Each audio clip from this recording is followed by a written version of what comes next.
ഡൽഹിയിൽ പോലീസ് സ്റ്റേഷനിൽ തൊണ്ടി മുതൽ മോഷണം. ഹെഡ് കോൺസ്റ്റബിൾ അറസ്റ്റിൽ. ഡൽഹി സ്പെഷ്യൽ സെൽ ഓഫീസിലെ ലോക്കർ റൂമിൽ നിന്നാണ് 50 ലക്ഷവും സ്വർണവും കാണാതായത്. ഹെഡ് കോൺസ്റ്റബിൾ ഖുർഷിദാണ് അറസ്റ്റിലായത്. സജു തോമസ് ഉണ്ട്. സജു, എന്താണ് സംഭവം?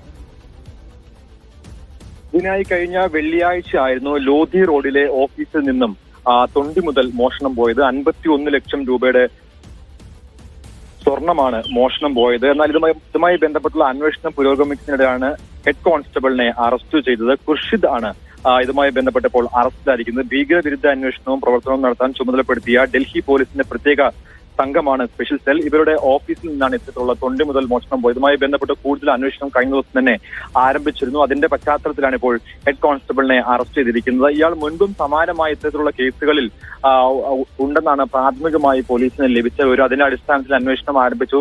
ചില CCTV ദൃശ്യങ്ങളുടെ അടിസ്ഥാനത്തിലാണ് ഇപ്പോൾ ഇയാളെ അറസ്റ്റ് ചെയ്തിരിക്കുന്നത്. ജീന. ശരി, സജു തോമസ് ആണ് വിവരങ്ങൾ നൽകിയത്.